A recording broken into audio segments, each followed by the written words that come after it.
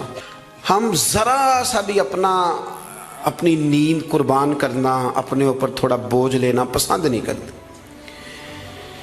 رات کو کچھ لوگوں کو جاگتے رہنا بڑا ضروری ہے. ڈاکٹر کے لیے اپنا موبائل آن رکھ کے اسے سونا چاہیے، یہ میری گزارش ہے.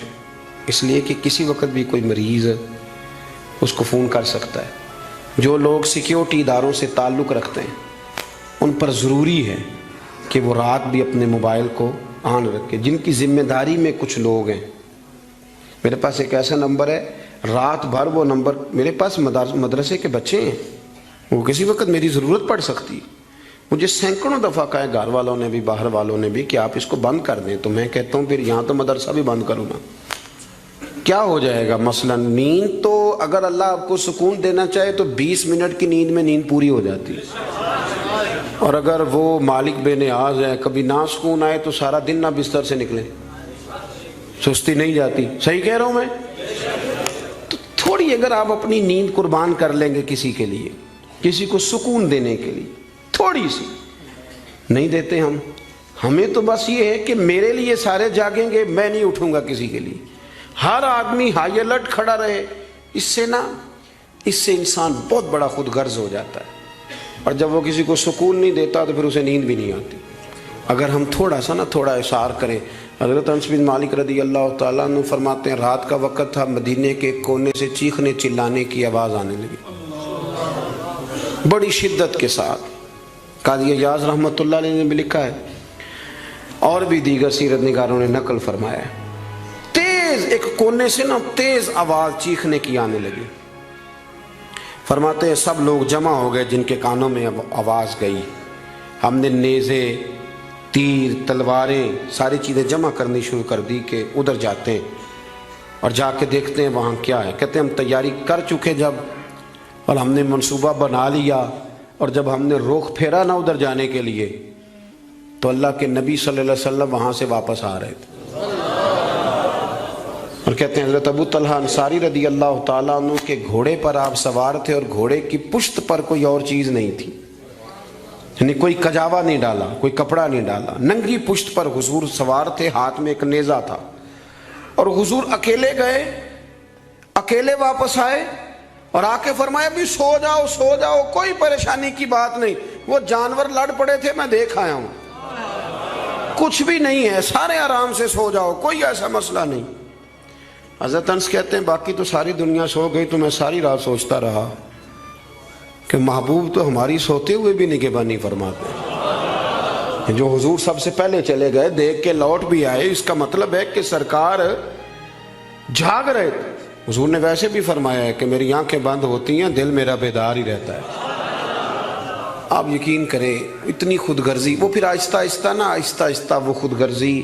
ہم پہلے خود غرض ہوتے ہیں، اپنے ابا جی سے کہتے ہیں کہ اب میرا گزارا نہیں ہوتا، میرے بھی بچے ہیں. یہاں سے ہم آغاز کرتے ہیں خود غرض ہونے کا. پھر کچھ عرصے کے بعد ہمارے بچے ہمیں کہنا شروع ہو جاتے ہیں کہ ابا جی اب ہمارا گزارا نہیں ہوتا، ہمارے بھی تو بچے ہیں نا. پھر وہ کبھی گونجتا ہے ہمارے کانوں میں ہمارا اپنا قول جو ہم نے کبھی کیا تھا اپنے والد کے لیے. اپنی زندگی میں اگر آپ عاجزی لے آئیں، انکساری لے آئیں، حسد چھوڑ دیں، پیار لے آئیں، رشک لے آئیں، اپنی زندگی کے اندر تھوڑا سا کسی کے لیے احسار کرنا شروع کر دیں، قربانی دینا شروع کر دیں، تھوڑا سا اپنے اوپر ہلکا سا بوجھ ڈالیں، تو شاید وجود تھوڑی دیر کے لیے تھک جائے لیکن روح کو بڑی آسودگی حاصل ہوگی، دل آپ کا سکون میں آ جائے گا. آپ ایسے محسوس کریں گے کہ میں اصلاح پذیر ہو گیا ہوں، میرے باطن کے اندر جو میل کچیل تھے وہ چھٹنے لگے، وہ دھبے اب آہستہ آہستہ کر کے دور ہونے لگے. آپ کی اس محفل میں بھلا مہمان خصوصی کون ہے؟